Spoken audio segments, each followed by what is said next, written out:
The Forgotten War of The Wither, Minecraft. the second boss of Minecraft. A haunting, Yes. floating nightmare that's eluded all explanation since its introduction back in 2017. The ancient builders, a civilization lost to history, their works brought to ruin, and their name eroded by time. The Warden, the newest threat to this world. A creature of blind This is so intense for Minecraft. rage engulfed in shadow. An unstoppable force fueled by souls and empowered by darkness. Three groups, three distinct mysteries waiting to be solved, and all of them united by this. It's so dramatic. Oh my god.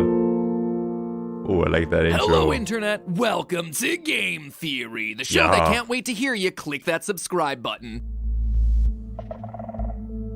I already did, Mad Pat. I already did. Wow, bro, I'm unsubbing. Jump Okay, scare? so- You gotta be kidding sorry me. about that. I kind of forgot the Warden was a thing. But can you blame me? The Warden was due to come out in the summer of 2021, but then the Deep Dark ended up getting removed from the update, which itself got split into two parts. Speaking of two I did not know any of that. I'm learning a lot about Minecraft right now. I haven't played in a while, so I'm kind of excited to see what's changed. parts. No, don't worry, this episode isn't a two-parter, but we do have ourselves a second Minecraft video happening today over on Food Theory. That's right, we got ourselves a Minecraft weekend, y'all. Well, here we're busy dissecting the latest additions from the Wild update. Over on Food Theory, we're talking all about the Dream SMP, which honestly doesn't sound very foodie, but then Dream decided to go and kill Tommy in it using a potato. And you know where there is murder to be had, we'll probably find a way to make a theory out of it. So head on over there for all your potato murder needs after you're done with this video, because first, we gotta finish talking about the Warden. As of this week, it has finally launched as part of the Wild update. According to Mojang, not only have the mechanics of the Warden been refined, but they've added new blocks to the Deep Dark, new items, and oh yeah, we're also getting one of the coolest, most complex and interesting structures ever created in Minecraft, the Ancient Cities. Based on the name alone, this seems like the thing that we've been theorizing about for years. Oh, victory has never felt so good. But you know what feels even better than being right? Having new lore to chew on. Mojang understands that you don't just drop an entire underground city complete with giant burning portal frame into your game without considering what it's doing there from a story perspective. And similarly, you don't just introduce the single strongest mob to guard it without factoring in the rationale for placing it there. So our question is why? What does all of this mean for the secret story of Minecraft? How do these disparate parts wind up working together? Well, shockingly, not only is everything here connected, but all of it is also tied to one of the longest standing mysteries in the game, the Wither. But to decode it all, we actually need one key item. An item that's been broken up and hidden throughout all of these updates. Something innocuous, something unsuspecting, a simple music disc. Everything is unlocked through this one disc. So what is the story of the Deep Dark and how does it tie into the narrative that we've been building over the last 3 years? Strap in, friends, because today we're diving in deep to tap into the darkest lore of Minecraft. First, let's talk about the Skulk. When the Skulk family of blocks was originally Skulk? I don't know any of this stuff. You guys probably know more than me. announced in 2020, we understood the basics. A Skulk 2020? sensor reacts to noise, and when it does, What? Oh, okay, I remember this. a monster known as the Warden to your exact location. Oh, so this was finally just added. I remember seeing like the trailer for this thing. Oh my goodness. Wow, that was 2 hits later, in you dead 2020. son. But now we have more details, and what we've learned is disturbing, to say the least. A new block called the Skulk Catalyst basically takes in energy to transform the blocks around it into other Skulk blocks. That's how this creature is able to spread, but it begs the question, what energy is it using to convert these regular blocks? Well, this ain't your grandma's moss blocks that you can just bone meal around, my friends. These things Oh my god, what? What? take something a bit more potent than that. The souls of the living. You see, if a mob dies within 8 blocks of the catalyst, the mob won't drop XP orbs. Whoa. Instead, souls appear above the catalyst, at which point the skulk spreads to new blocks. Remind me, where have we seen souls in relation That's dark, bro. That's dark. to this update before? Oh yeah, the Warden. In the middle of its chest, we have what look to be the faces of 3 trapped souls. Now, in our last theory, we speculated that Wardens were created using a combination of skulk and souls in order to protect the underground cities. However, I'm not so sure anymore. Back in 2020, we got this tweet from 1.19 developer Brandon Pierce, which says, quote, "You could definitely argue that the skulk in general is sentient." Now, we just talked about how when a mob dies near the skulk catalyst, it creates new skulk blocks. But it can also create a new block called the Skulk Shrieker. This block is the key, because not only does it have souls swirling around inside of it, thereby confirming that it's being created from the souls of the dead, but it also makes these sounds.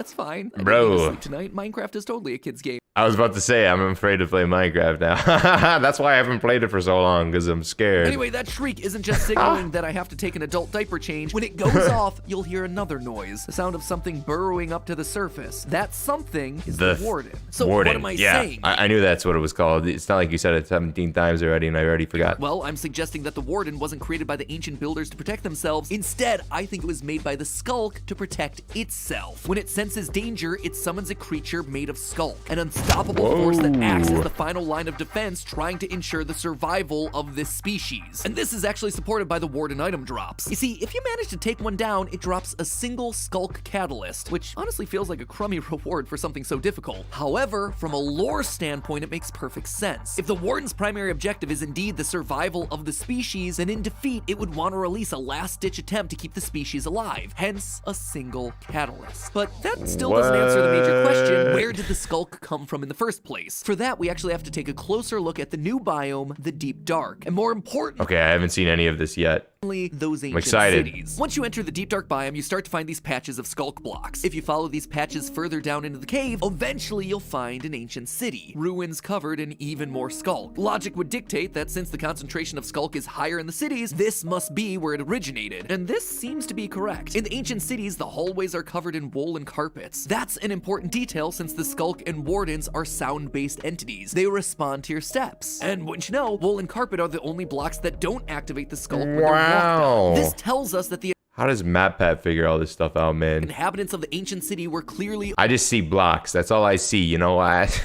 Man, aware of it's the deep. Warden, and they were trying to live their best alongside it. However, just because this seems to be where the Warden lives now doesn't mean that it's always been here. Right in the middle of the ancient cities is a massive structure made out of a new block called Reinforced Deep Slate, an immovable, indestructible block similar to the end portal frames. But that's not where the similarities end. In the game files, this big structure of reinforced Is that a portal also? Deep Slate is known as the City Center. It's a pretty generic name, right? Doesn't really tell us all that much. However, there are smaller versions of that same city center dotted around, and in the game files, they're known as small portal statues. Portal, you say? Now sure, Mojang has said for years that it isn't adding any new dimensions, but that's missing the point. I don't think Mojang is introducing a new dimension. I think they're introducing the idea of a new dimension as they continue to explain Minecraft's history. A history that becomes a lot more clear thanks to one little item. Or should I say 9 little items that make up a bigger one. Disc number 5. That's right, ladies and gentlemen, we've got ourselves a new numbered disc. And you know what that means? Sound-based storytelling. But before I can start piecing together the disc and the lore, I've got to tell you about how you can start piecing together a great website because this portion of today's episode is sponsored by Squarespace. We're gonna have to skip this one.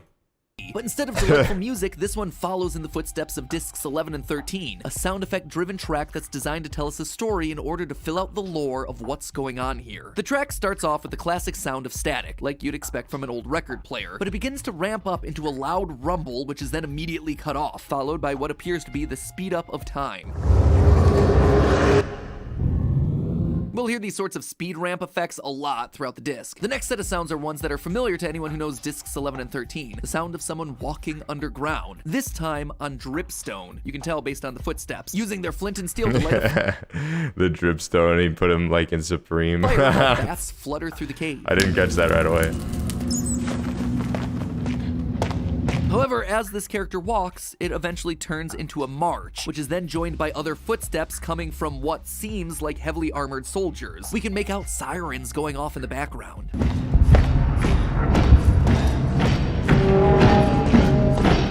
It all comes to an abrupt halt when something that sounds like a lever gets pulled. Now, I looked through a lot of Minecraft sounds, but there are a number of sounds in this track that I couldn't find exact matches for. Sounds like they've added extra sound effects to help build out the story. Like in this case, the sound of a lever is more like a switch being flicked, but in the track it feels much bigger, like a lever that's attached to a large mechanism. Cause following that sound, we hear some creaking and the sound of wind rushing in, like a huge door that's being opened.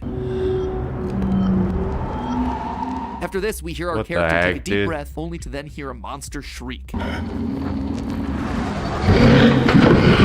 So far, it feels relatively self-explanatory. The first Why is Minecraft so scary now, dude? What First the person heck, we hear bro? walking is someone leading a charge or a group of soldiers, lighting a torch to help them walk underground. In the distance, we hear the warning sirens of a city blaring. They open the door in order to defend the city against something when suddenly the disc has a weird break. We hear 23 seconds of just music. It's almost like different discs have been smashed together. It was in fragments after all. That would also probably explain all the time warping effects we hear throughout the track. Different chunks of the disc were recorded at different RPMs, which is why the audio is constantly warping and shifting. Anyway, when the music ends, we're back to the story. Bubbling lava can be heard, while more footsteps on dripstone move towards an amethyst. They break the block, and doing so seems to set off some sort of a cave-in. Is this all from music? All from Really a sound? I recognize, and the closest I could find were mood sounds from the nether wastelands, which would explain the lava, but not really the dripstone floor of the amethyst. After the cave-in, we hear screeches off in the distance. Screeches of what appear to be phantoms. Doesn't make a whole lot of sense underground. However, very shortly afterwards, we hear our character run quickly, and the terrain changes from dripstone to stone to dirt. Wow. Meaning that he's running relatively close to the surface. We hear the clanging of tools as they collect materials, coughing as they light fires to see. Whoa, what the?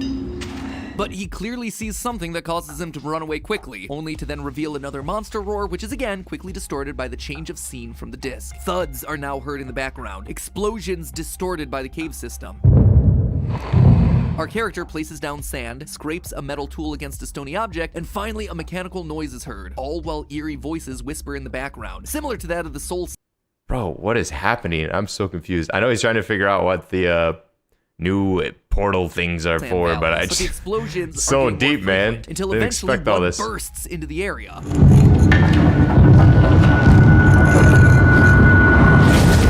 There's a brief moment of silence before suddenly the reverse sound of glass is heard, and we hear the souls shriek in a huge gust, leaving nothing but a warping hum in the background, all of which sounds very similar to the creation of a portal.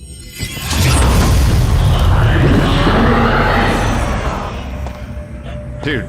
In that moment, our character takes a few steps towards the portal. We know this. If you just heard these discs, then you would think Minecraft is a horror game. If you knew nothing else about Minecraft, like, jeez, sound dude. gets louder until he places down dirt blocks to help him reach it, where we are then met with the sound of a skulk sensor and the roar of a warden.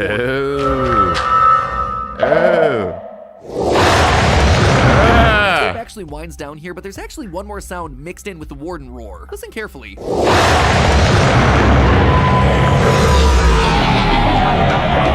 Whoa. Did you catch it? The Sound like an warden Ender Dragon roars. It's dying or closely something. Followed by a slowed down death sound from one very specific mob. Ender the Dragon. Wither. Oh, I said the wither. You can't prove it. You can't prove it. This is. I knew that. I totally knew that. That's the breakdown of the disc from what I can I told you I haven't played Minecraft for a while. Although I definitely played since the Ender Dragon and the Wither have been. I should have known. Oh my God, I'm Thinking dumb. about the story fragments that we have, the question is, what does it mean? Well, let's actually talk about that last bit. A member of an ancient builder society, the same one that made these underground cities, is out caving, collecting precious materials, when all of a sudden he hears something out in the distance. He rushes to the surface, only to see the Wither floating there. This leads to the first section of the disc with the emergency sirens blaring. The Wither is on its way, so the city needs to mobilize its army to try and take it down. They travel through the caves until they get to a secure entrance. When they open the gates, it's clear that their worst fears have come true. The Wither has followed the colonists down into the depths. They can hear the Wither's explosions in the distance, getting closer and more frequent. Desperate for an escape, they rush to finish the new portal technology they've been working on. They've clearly built portals before, specifically to the Nether, where they've learned about the properties of soul sand. We know this because of the lanterns that are all around the ancient city. They begin to make the final touches to their portal. They make it out of a block that is so impenetrable not even the Wither can destroy it. This is gonna be their ticket out. They place soul sand underneath this new portal. Wow, how did he figure all this out? Oh my God, I know it's just a theory, but it seems pretty right. And they light it, which is exactly what we see left over in the ancient cities. There are also still remnants of their experiments underneath the portal. Redstone circuits experimenting with powering blocks, how much power you can output with different objects, redirecting power. Ultimately, soul sand seems to be the most powerful source of energy. Combining all of these things together allows them to open the portal. The souls from the soul sand screaming as they're used to power it. At that moment, the Wither breaks through. The builder makes his way to the portal tip escape, but it's not what they expect. From the portal comes the Warden, who destroys the Wither, but also brings the Skulk into this world. And so that is the story of Disc 5, the origins of the Warden. It's not an experiment gone wrong, it's a desperate escape attempt to the wrong place, which brings with it a new and deadly invasive species. Way to go. What is this, Stranger Things? They just copied Stranger Things? Are you kidding me? That's literally the entire plot of it. Minecraft?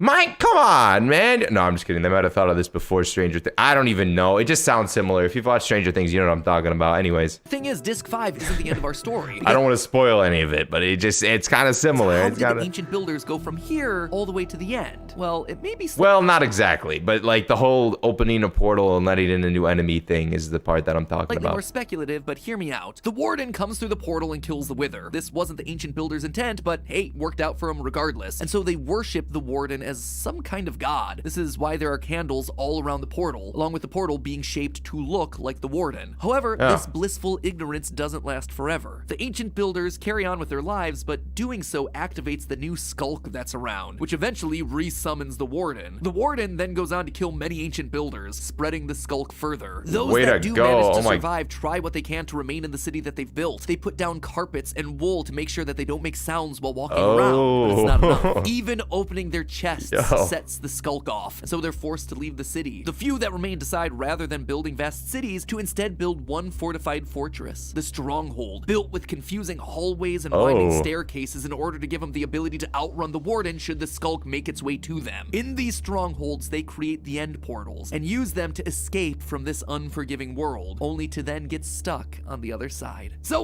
with a dragon. Wow, way to go, guys. You guys really screwed yourselves over multiple times.